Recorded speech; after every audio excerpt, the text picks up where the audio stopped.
Hey guys, and welcome back to a brand new video and another episode of my F1 2018 career mode. Today we are here for round number 13 for the Belgian Grand Prix, and if you guys missed round 12 for the Hungarian Grand Prix, check out the race guys by clicking the card in the top right hand corner of your screen. The video went out a little bit late the other day during Champions League football, so admittedly it didn't get as many views as normal, but if you guys did miss it, please do check it out guys by clicking the card in the top right hand corner. But now we arrive here at Spa, and as you saw, the weather conditions this weekend are looking pretty damn good. No rain expected, and we do have a small upgrade for the car this race for the rear downforce, and hopefully we can have a big upgrade package in the next race. We already have two major engine upgrades on the way for the next race at the Italian Grand Prix. Hopefully we can add one more to that in this episode. But as you can see in the R&D chart, I genuinely thought Sauber had maxed out their car, but somehow they've brought a major upgrade to this race, and they're still pushing on with the development. The last 5 races, Sauber have just been ridiculous when it comes to improving their car, and I'm still hoping that they're going to hit development max on their car, and we'll get a chance to bring them back. Even still, I've got some big plans for the second half of the season, guys, and it's not over yet. We're going to try and really push hard and respond. The last race in Hungary was a very big race in the championship race between myself and Charles Leclerc. You know, the gap currently stands at 5 points. I'm leading the way by 5 points. And if Leclerc wins, he should overtake me this race, which is kind of to be expected considering the circuit. And also Monza as well, the next one coming up. But Hungary is annoying because it went the wrong way. That was our race to win. And, you know, we threw it away. And it was really annoying because right now the championship could be a completely different way. We could be 19 points clear instead of 5. So, you know, it could have been a different story, but nonetheless, it is what it is. And, you know, upon reflection, we might look back at Hungary and say that might be where the championship might have been lost if we do lose it. But let's forget about that for now. It's another race. It is Spa. It's my favourite circuit on the calendar alongside Japan. So I'm looking forward to it, and hopefully we can have a good session here today. And I just absolutely love this circuit. It's just an ultimate driving track, you know, for qualifying as well. All about hooking up that one good lap. And we're going to see how things go. In qualifying, we're going to go for 3 runs, as we always do in qualifying, and all 3 of those on the super soft compound tyres. Now, as you'll see, my best run was my final run. However, my second lap was even faster, but unfortunately I invalidated the lap, but you'll see in a moment's time. But first of all, currently on my first run here, and to be fair, it's a pretty decent banker. We hit traffic in the form of Ocon here all the way through sector 2, and he never really got out of the way even though he had blue flags. And Ericsson currently setting the pace in the Sauber here, and Ocon held me up a little bit there. I lost about, I'd say about 2 to 3 tenths because I got some dirty air towards the end of sector 2, but eventually we got past, and we are going to now finish the lap as we go into the bus stop chicane here. And it's all about, you know, taking it easy, making sure that we get the car slowed down, hit our apexes on the power as we open up DRS and across the line, and we do go P2 at the time behind Marcus Ericsson in front of the Haas. But eventually we will drop down to P4 as Vettel and Leclerc set their benchmarks. And you can see currently in the top right corner, this lap was my best lap of the session. It wasn't the official one. I got invalidated, as you can see there, through Puon. But I gained so much time through sector 2, and I actually finished the lap at the bus stop nearly 7 tenths up. It was such a big improvement this lap, and I don't even know where I found the time from, but the lap itself was absolutely perfect, and we managed to find 7 tenths. So I knew there was 7 tenths up for grabs in this final run, dare I say more, if we get it right. So here we go, straight away in towards turn 1, we brake at the 100 meter board or the DRS detection line, down to second gear, and then on the power, very smoothly out of turn 1, absolutely nailed that corner, an absolute treat, getting the rotation on the rear end of the car, and now flat out through a rouge here, absolute full commitment as we go up the hill, and now we wait for the DRS to become available right about now, and we open up the rear flap, and now you're looking for the brake point into Lecom around the 50 to 100 meter board, just between the two of them, I'd say. Down to 4th gear, really attack the first inside curb, and then be careful on that left-hander through the curb on the inside, and then really attack once again the exit curbs there. And then you go down the hill towards turn 8 at Ravage, and a little lock up there, but you can kind of get away with it. The car kind of rotates naturally, and then through turn 9 here, it's all about patience, this car, and this corner gives you a lot of understeer, so you got to have patience picking up the throttle. And as we now go towards Puon here, one downshift and throw the car in, absolutely launch it in, full commitment, barely lifting off the throttle down the hill as we now go into the Fania chicane, the first of the 2 here. First of all the right hander, then open up the left, really attack the inside curb. There's lots of grip on the inside, and then finally the first of the 2 Stavlos, once again all over the curbs here, making the car and let the car run as wide as possible, making the track as wide as possible.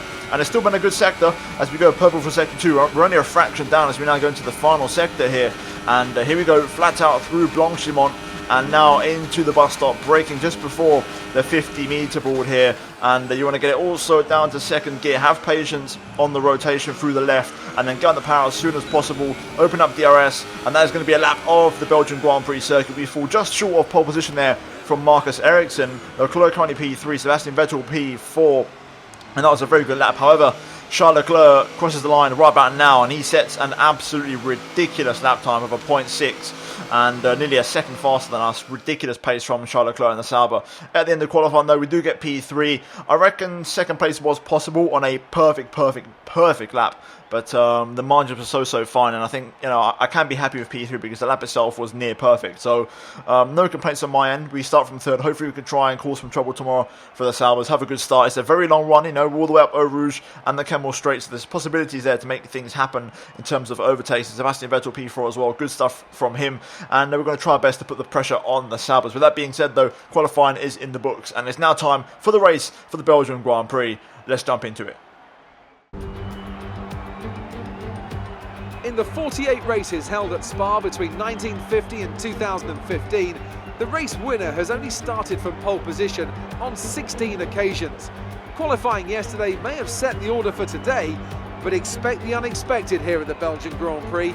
As the saying goes, of course, anything can happen. And you know what? It usually does. So here we are once again, ready to go racing through the Ardennes Forest. 4.35 miles of long straights, fast corners and massive elevation changes. It makes this not only one of the most exciting circuits on the calendar, but one that makes for some consistently high quality racing as well. Simply put it, there really is no place quite like Spa. With me today, of course, is Anthony Davidson. Let's talk about Martinez. That was a great podium in the last race, so can they keep that momentum going this weekend? There are never any guarantees in this business, but certainly the performance last time out would have boosted their confidence coming into this one. We're almost ready to go then, and this is what the starting grid looks like for today's race. A fantastic effort from Charles Leclerc yesterday puts him on pole, and Marcus Ericsson completes the front row. Looking down the rest of the grid, we have Martinez, Vettel, Carlos Sainz, and Ricciardo, Perez, Ocon, Magnussen, and Roman Grosjean. Van Dorn, Verstappen, Pierre Gasly and Hülkenberg. They'll be starting further back after an earlier grid penalty. Hamilton, Alonso, Valtteri Bottas and Lance Stroll, Sirotkin and Brendan Hartley rounds off the grid. And now it's time to head down to the track. Okay then guys, here we are. It's time for round 13 for the Belgian Grand Prix. We start from third place on the grid behind Charles Leclerc, our direct rival, alongside Marcus Ericsson and Sebastian Vettel. And it's going to be a very tough race. I think the Saubers are going to be hard to beat. I think Ericsson is beatable, Leclerc not so much. Last year, remember, in the McLaren, we just couldn't lay a glove on the Saubers. They were too fast. Even Ericsson was too fast. And we tried a different strategy. It didn't really work out that well for us. Now, for this race, I think realistically P2 is possible. I really do think it is. And we're a little bit closer to Ericsson than I thought we would be. So we've got a chance. I think Leclerc is a bit out of reach. But if it can be like Hockenheim, where I'm kind of keeping him on his toes, then I'd be pretty happy, to be honest with you. Now, in terms of the strategy today, the team is recommending a one-stop with the supers onto the mediums. And we're going to try and obey that. I want to see if I can maybe get onto the soft tyre. The soft tyre would be a big advantage if I can get it. So we're going to keep the strategy open if possible. Fuel-wise, we are 2 laps over. A little bit heavier than usual because this is a power circuit and I'm going to need the rich mix to try and attack and defend. And yeah, other than that, I'm looking forward to it. No rain expected. Let's jump into it and let's try to do some damage limitation. And the gap is currently 5 points in the championship between myself and Leclerc. And if Leclerc wins, he's going to change. And the lead is going to change, should I say. And Leclerc will take first place. So it's important that we try our best to beat him, although I think it's going to be very difficult in this race and also the next one as well. But you never know. It's not over till it's over. Let's give it a go. It's time for round 13 for the Belgian Grand Prix. Let's jump into it. Here we go then. The 5 lights are on as we hit the sweet spot for the revs, and the lights are off. Very quick 5 lights, but we are away for the Belgian Grand Prix. Vettel just challenged me to turn 1. I'm going to try and go deep on the brakes. It will lock up there for good measure. Meanwhile, Ericsson currently P2 behind Leclerc. Can Leclerc survive Eau Rouge and also then of course the Kemmel straight into Les Combes? Let's find out. We're into rich mix and overtake mode already here to try and keep up with the Saubers. They get such good acceleration, but we have got the run here on the Saubers. Leclerc goes defensive, Ericsson to the outside. We're going to get the run here. I've got to go for it. It's late on the brakes, but we can't find a way through. Ericsson and Leclerc, contact between the pair of them, and look at that, Leclerc comes out on top. We had a chance there, but I had such a narrow line into Les Combes on the first lap with these tyres that I couldn't take the risk. We tried to go on the outside of Ericsson there, but no way past. Oh, Ericsson's wide, and we're going to slip down the inside. That's going to be an extension there, but I don't really care too much. I had to take that line, otherwise I was going to have contact with Marcus Ericsson. So up at the P2, good start to the race here, getting past the usual suspect. Can we keep up with Charles Leclerc early on?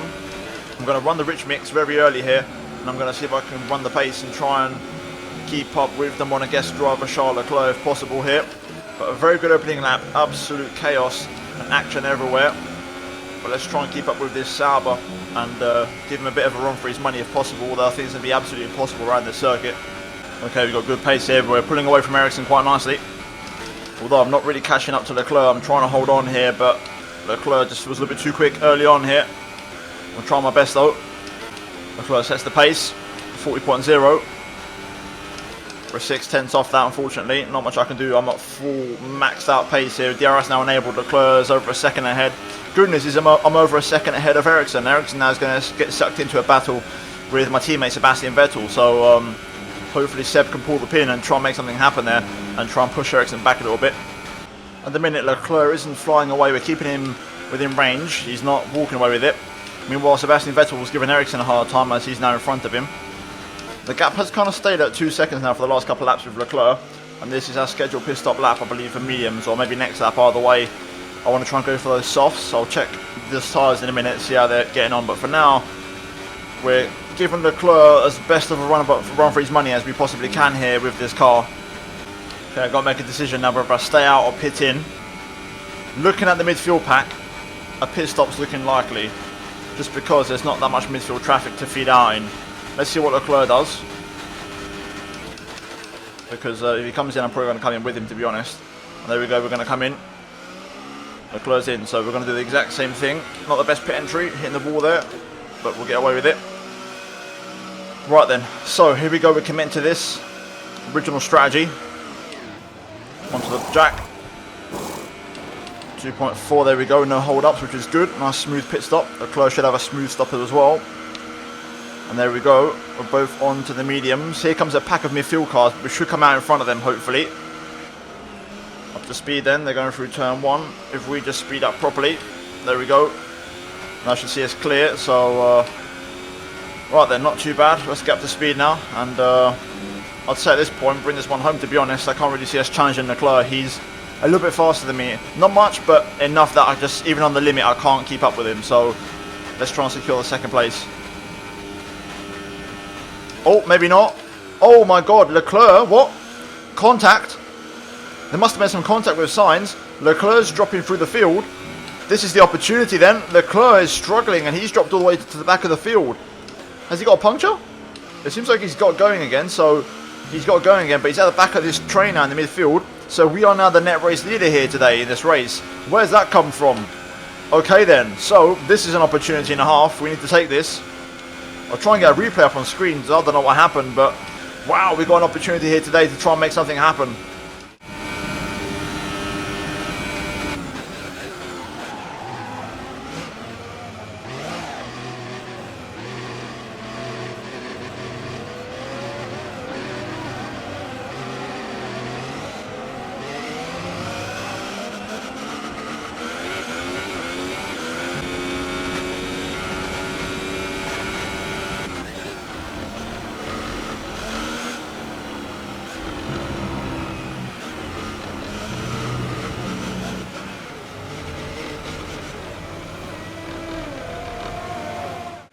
Oh, I think Leclerc's pulled over. VSC deployed. Leclerc's out of the race. Ooh, the bad news is though, Ericsson and Vettel are going to be in the pit lane. We've lost our DRS. Sebastian is in the pits. Oh boy, here we go. Ericsson and Vettel in the pit lane. They're going to benefit from this VSC. We had about 5 seconds of a gap on them, so will it be enough? This VSC time's ticking up, so I'm going to try and get on the gas here and try and pick up the pace. VSC's ending. And we've lost out massively to this VSC here. Look at this. One of the weirdest VSCs you'll ever see. But into turn 1, Vettel's benefited massively, but we are going to rejoin in first place. And we're going to retake the lead. Vettel's going to rejoin just side by side there with Kevin Magnussen. No, just in front. So Vettel's made up 5 seconds worth of gap on me. But we've kept the lead. It's a Ferrari 1-2 here in Belgium. Can we bring this home? I mean, come on. This would be incredible. This race has just taken a massive twist. Meanwhile, Magnussen, though, attacking Vettel with DRS on the camel straight. Hopefully Sebastian can get back past and not waste too much time battling. Because right now, Vettel's got a great gap to Ericsson thanks to the VSC. Both of them are kind of been mixed in there with that midfield pack. But Ericsson, oh my god, the pressure's on him now. And Leclerc's out of the race. I need to see what happened. I need to see that. Incredible scenes. How the race has changed in a lap and a half. Unbelievable. Okay, then we've got strong pace here. The tyres are now switched on. They're working good. Also, Vettel has cleared those midfield cars as we match the personal best. So it's a Ferrari 1-2 and we're starting to run away with it here. Ericsson's still stuck in that traffic. This is a great opportunity for myself and Sebastian to really get a great result for the team and the constructors here. And this could really set up our second half of the season if we pull this home. There we go. Another strong lap there. Super consistent pace. Gap to Vettel now 5 seconds. Also, Ericsson now has gone to P3, but Vettel has a nice cushion to him. So Ericsson has to catch him and make up that gap to get within DRS. So hopefully Vettel has enough pace to keep Ericsson at bay. I think he should have just enough. But fingers crossed we can bring home this 1-2. I really hope it happens. We've been close a few times this season, but it's never really come to fruition. I hope this race is the one. There we go, personal best 41.3. The car's getting lighter with fuel and faster. So the lap times are dropping here, which is good. We're much faster than Vettel, and also Ericsson can't lay a glove on me or Sebastian, to be honest. I think Sebastian's even faster than Ericsson, so it's looking good here. I just pray nothing else happens and it's a very boring race until the end. Let's hope for that. Well, we've pretty much burnt off the excess fuel. I reckon one more lap in this current engine mode.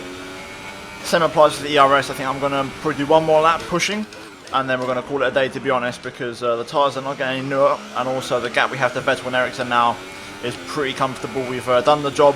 Some very consistent, strong laps, and we're looking comfortable now to win this race, and it's looking good for the 1-2 as well. Vettel much faster than Ericsson as well, so just going to focus on bringing this one home and turn the engine down after this lap and pretty much switch everything off in a way and try and cruise and save the engine for the next race in Monza. Here we go then, on to the last lap now of the Grand Prix. It's been very comfortable in the end since the Leclerc retirement, and in many ways, you know, with the Leclerc side, it's been very dominant from myself and Sebastian Vettel today. Both of us really putting on a clinic, and we're looking very good here. And it looks like we're finally going to get the first 1-2 of the season here. So let's bring it home and guarantee these points. Lance Stroll out of the race there on the last lap. Oh, well, the penultimate lap for him, and the Williams couldn't make it to the finish. Meanwhile, we're catching up to his teammate here, Sergei Sorokin. But I don't think we're going to lap him. No point, let him do one more lap.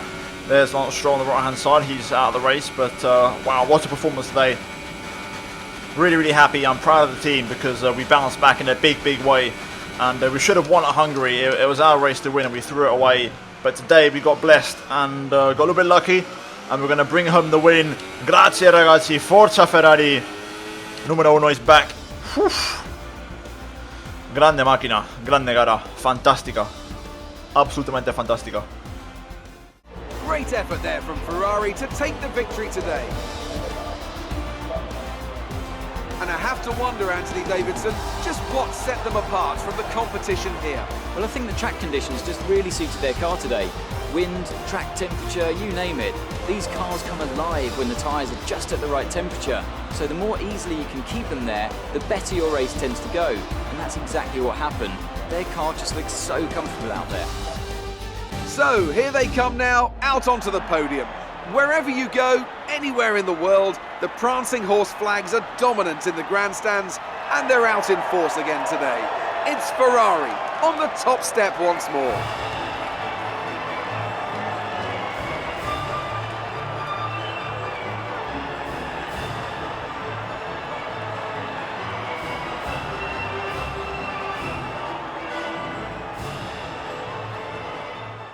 Okay, so looking at the final race results, it's a 1-2 for Ferrari, the first one of the season, I believe, and it's been a long time coming. We should have had it a long time ago, but Vettel had some reliability issues here and there. But as you can see, it is a 1-2, 43 points for the team. Marcus Ericsson does salvage some points for Sauber there in P3, scoring 15 points. And then we've got both of the Renaults, good race for them in 4th and 5th, and also both of the Force Indias, 6th and 7th. And then we've got Van Dorn P8, Verstappen P9.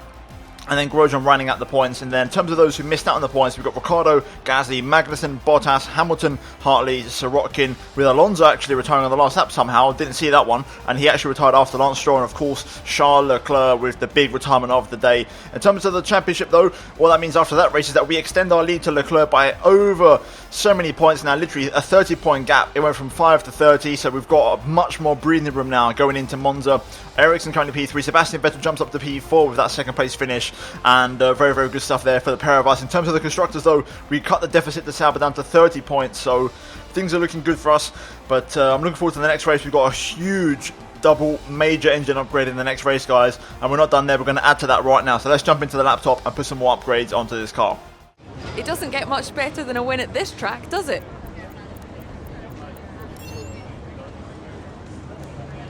You must be happy with the result today.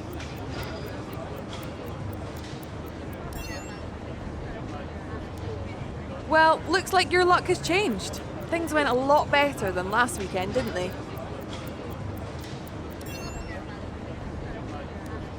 You're beating all expectations. Would you say we all underestimated you?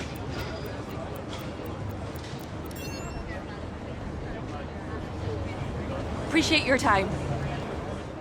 Okay then, so here we are on the R&D screen now. We're going to purchase the last of the minor upgrades on this Ferrari car, and it is an aerodynamic one. As you can see, for the front downforce, we had the rear one arrive for this race. We've got the front for the next one, and in theory, we might just overtake Sauber in the next race if we're lucky and become the best team in the aero department. After this, we obviously have 2 major engine upgrades on the way. There's one more I want to add to it, and also in the chassis, we're going to focus now on these 2 ultimate ones, and I'm kind of hoping I can pull one of these out of the bag very soon, because I think the sooner we get these on, these are going to be the real difference makers. This one's for tyre wear, this one is for weight redistribution, so probably this one for the hydraulics will come first, so that one's going to be the actual one that gives us more performance, and then we'll focus on the tyre wear if we have enough time. But with that being said, guys, that is going to be it for this episode, and as you can see with the R&D in progress, we have got quite a big upgrade on the way in the next race for the Italian Grand Prix, Ferrari's home race. Fingers crossed it does give us some big performance boosts, especially in the engine side of things. But if you guys did enjoy this video, drop a like on the video. Also, get subscribed if you are new for daily Formula 1 and MotoGP content. Turn on notifications to not miss a video from me, and finally check out these 2 videos on your screen if you have missed them. But other than that, guys, thank you for watching, and I'll see you in my next episode very soon. But until then, it's goodbye from me.